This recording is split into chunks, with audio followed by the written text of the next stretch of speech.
Students, today we are going to discuss the second part of matrix method in paraxial optics, that is regarding the effect of refraction. Again, I will like to tell you that in the previous video I have discussed that whenever a ray of light is passing through an optical system, okay, like this, then like this, and then like this. So what happens, the ray of light undergoes two types of operations. One operation that is called translation, that thing we have already discussed, okay, in the last video. And whenever there is a change in the medium, then what happens there, that is called refraction. Similarly, whatever happens here, that is called refraction. Okay, so today we will be discussing how to represent refraction using the matrix method. Okay, so that is, for that we need to draw a different ray diagram. So I would like to draw that. So whenever you draw it in your note, I would like to ask you, all of you, to go through it very carefully, because in exam you must draw it as it is. So you should understand the exact exact way through which the ray of light is passing through the system. So we are considering a refraction. Okay, so definitely there will be a change in the medium. Okay, so suppose that we have a spherical surface like this. Sorry, this is not a very proper one. Yes, so I'm trying to draw it precisely, and this is a principal axis as usual. All of you are aware of it. Now suppose that there is a ray of light coming like this, incident on it like this. Okay, so let me name this point as A, and what happens, I will name this point as P, at which the ray is incident, and as usual, and this side is n1 refractive index, and this side is of refractive index n2. So immediately whenever the ray is passing through is falling on an interface between two media, then it suffers refraction. So at the point of incidence, you can see I will draw a tangent. Okay, the point of incidence, I am drawing a tangent. So here I will draw a normal. Okay, so the normal drawn at the point of incidence, and it is cutting at the point C, so it is obviously the center of curvature. So C is the center of curvature, and what I am going to do next, so whenever the ray of light is passing through a rarer, okay, rarer to denser medium, what happens, it moves closer to the normal. Okay, so it was actually this ray of light was supposed to go in this direction, isn't it? But it will not go, it will move towards this direction. So I will remove this part, this is totally unnecessary. Okay, now let me define a few things. Suppose that this is theta 1. Okay, this is the angle of incidence. So theta 1 is the angle of incidence. Okay, and this one is the angle of refraction. So this is the angle of refraction. Okay, so according to the principle Snell's law, or the law of refraction, what happens, theta 1 by sine theta 2 is equal to n2 by n1. So simply I can write n1 into sine theta 1 is equal to n2 into sine theta 2. So let it be our equation number 1. Okay, so that's what we have. Okay, so next thing what I'm going to do, I will draw a parallel. So let me do it little bit. Sorry, so this is coming like this.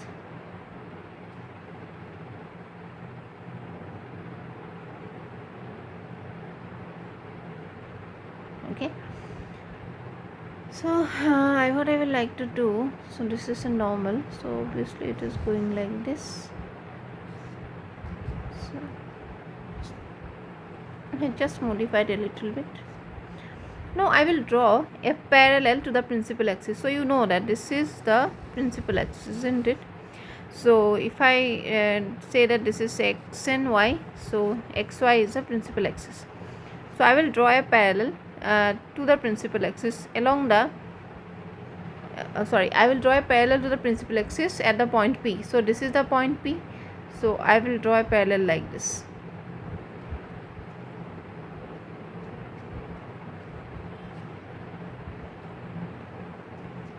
So these two are parallel.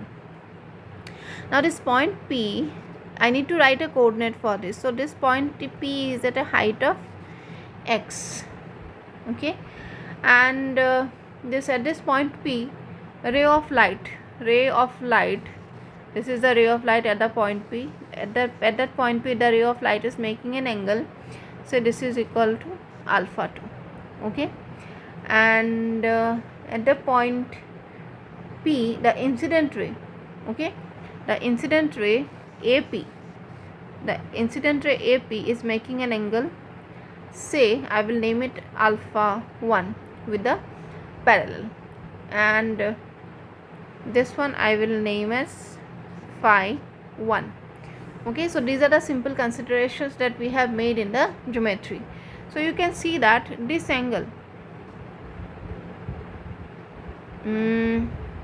this angle is phi 1. Okay, this angle is phi 1. So this angle will also be phi 1 from the simple geometry we have, because these two are parallel. So these two angles are phi 1 and phi 1. Okay, so this is the simplest one. So let me remove all this thing. All theta 1 and theta 2 are incident angle and refracted angle. All of you know about it. So I am just going to remove all this thing. Equation 1 is already noted. So now we will move into the geometry of that part. So since we have got n1 sine theta 1 is equal to n2 sine theta 2, under paraxial approximation,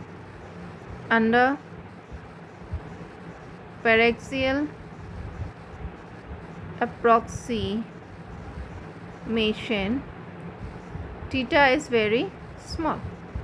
Okay, so sine theta 1 will be equal to theta 1, sine theta 2 will also be equal to theta 2. So this is equation 1. So equation 1 implies n1 theta 1 equal to n2 theta 2. So let it be equation number 2. So you, instead of writing simply equation sign, you can write also approximation sign. Okay, so it should not be a problem. Now next step. Now we from the figure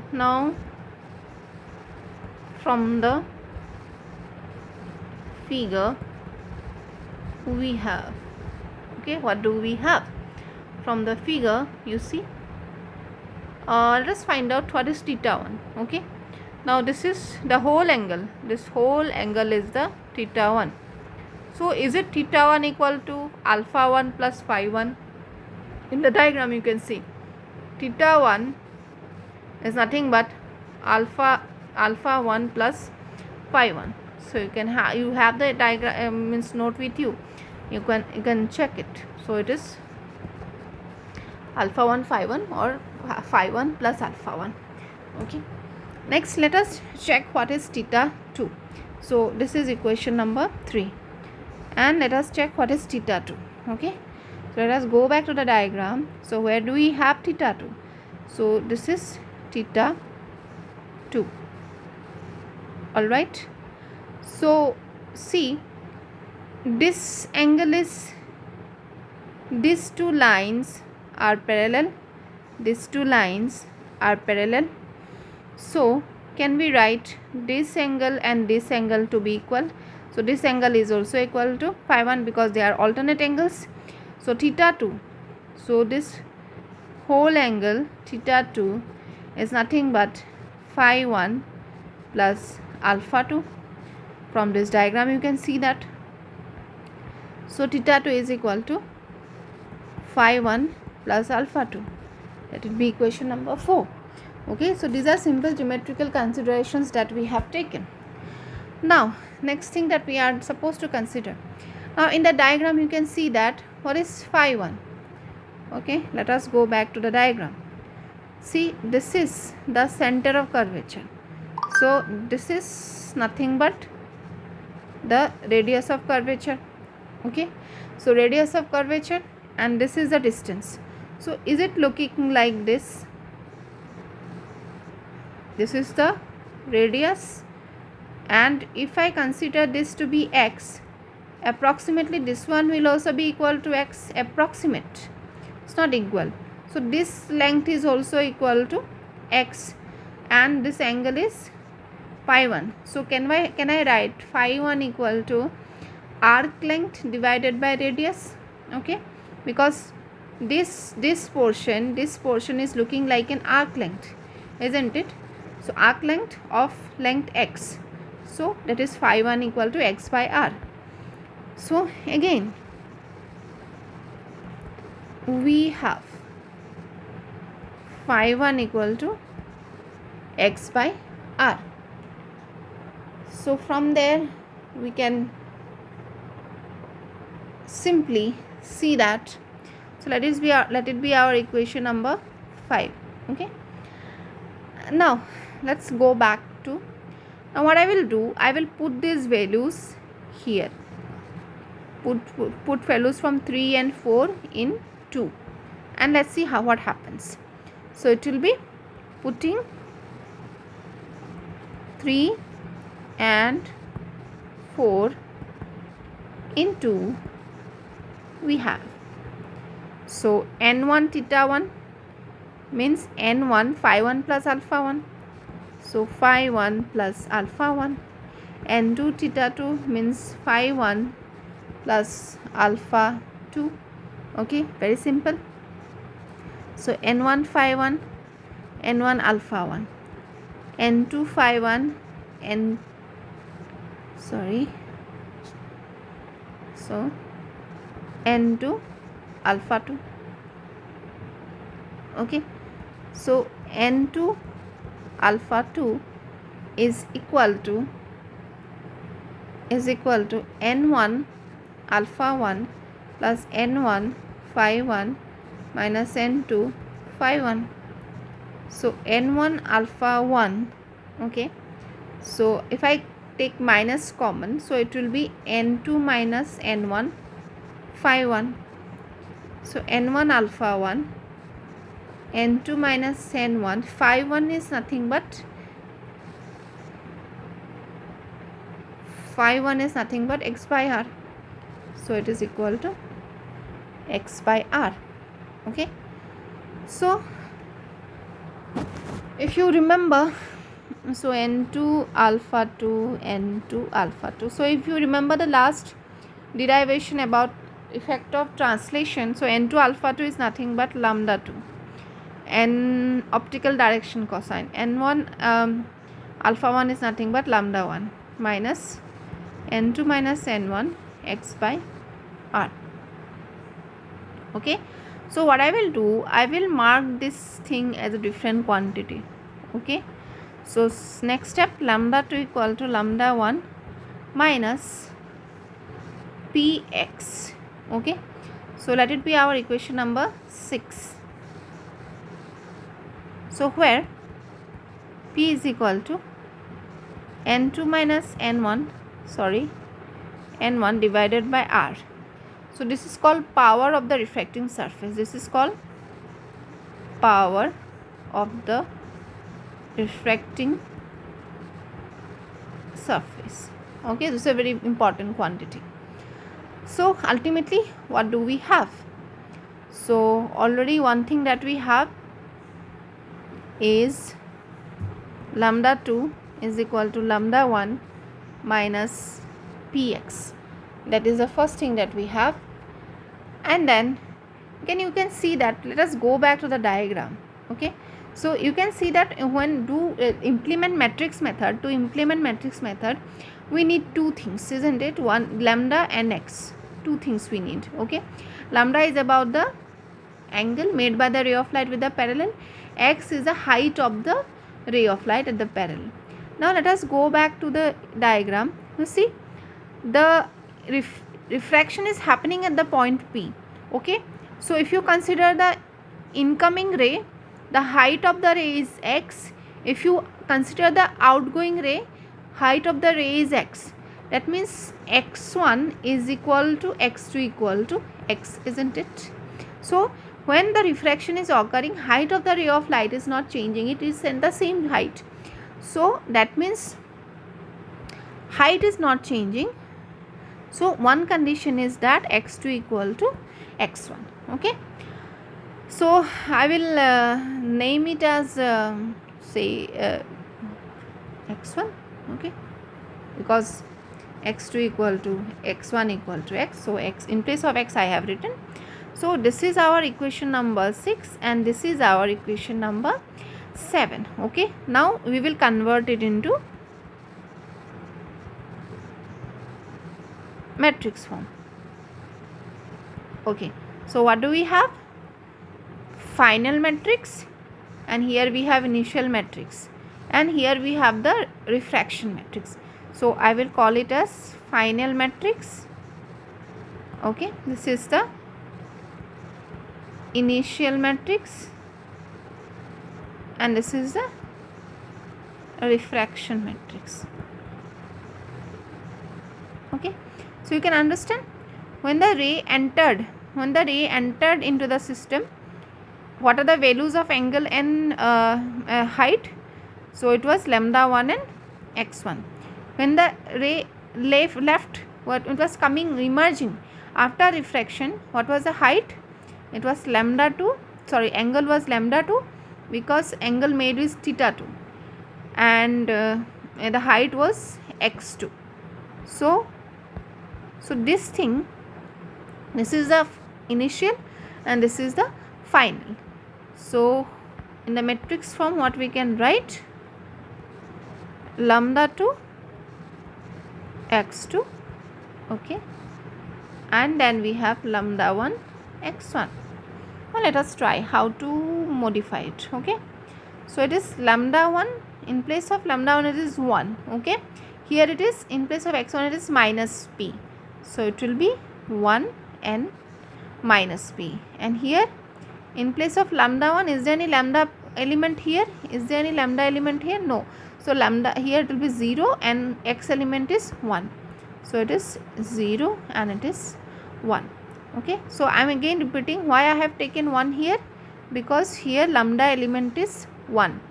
Similarly, why I have taken minus p here, because it here x element is minus p. So that means you can write lambda 2 x2 is equal to refraction matrix lambda 1 x1. So where R is called refraction matrix.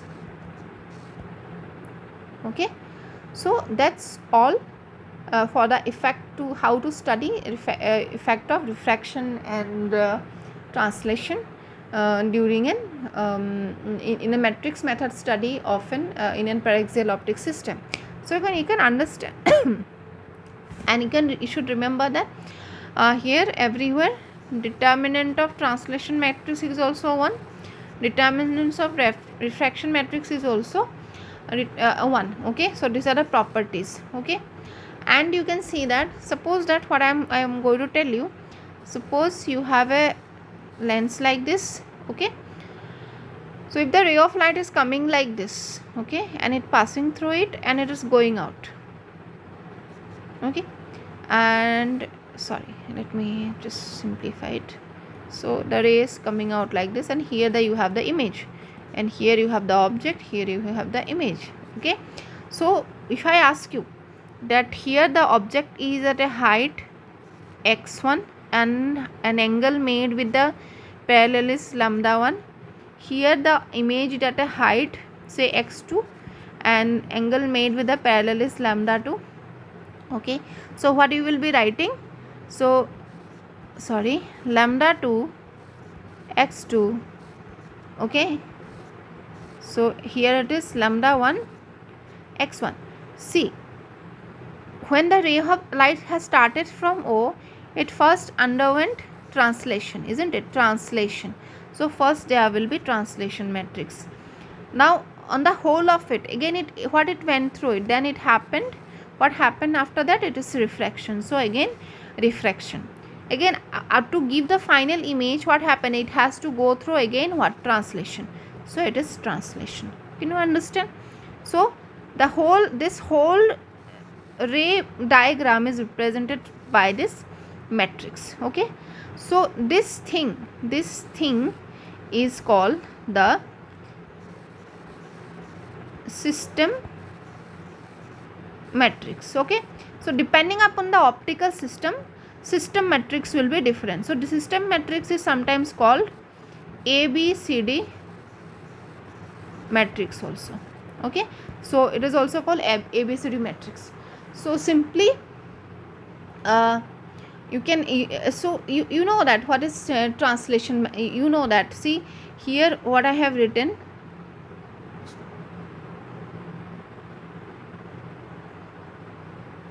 suppose diffraction matrix just now we have derived, what is that, 1 minus p 0 1, is it? Then t and t and lambda 1 x1. Again what is translation matrix that we have derived already? So translation matrix is nothing but 1 0 d by n 1, isn't it? So it is again 1 minus p 0 1, then you have again 1 0 d by n 1, and then you have lambda 1 x1. Okay, so if you multiply all this matrix, you need to do matrix multiplication. So we will just simplify it, we will represent it like this. Okay, a single matrix. So it is lambda 1 x1. Okay, and we are just simplifying it like A B C D. Okay, and we are just giving some notation. So ultimately we have lambda 2 x2. So this is called system matrix or ABCD matrix. Okay, so that's all for today. You will understand well about this thing when we will be solving some practical problems, then it will be much more clear to you. Okay, so till then you just go through this note and also through this process to understand the physical significance of this. So I will again tell you something. Suppose that you have a ray of light like this, there is a lens like this, then there is another lens like this. Okay, so you have an object here and you have an image here. Okay, so the ray of light is passing like this, then again like this, so again there will be like this, isn't it? So see, so first of all the ray of light, suppose it had, this object has a height of x1 and angle lambda 1, an image has a, let us consider it is height of x2 and angle lambda 2. So first of all it will be written like this. So what happens, first happens is translation, so translation matrix. Then what happens here, refraction, then again refraction matrix, then again what happens here, translation matrix, then again what happens here, refraction matrix, then again what happens here, translation matrix, then again refraction, and then again translation. See, so that will ultimately give you the final image. See, so the whole thing, all of this is called again ABCD matrix. So we simply rewrite it as ABCD matrix. Okay, so it doesn't have any kind of physical significance, we just use a way of writing it. Okay, so x1, that's all. So next we will be using it in some for some practical purpose, then it will be much more clearer to you, and it will make you much more clearer how to use this ABCD matrix or say system matrix like that.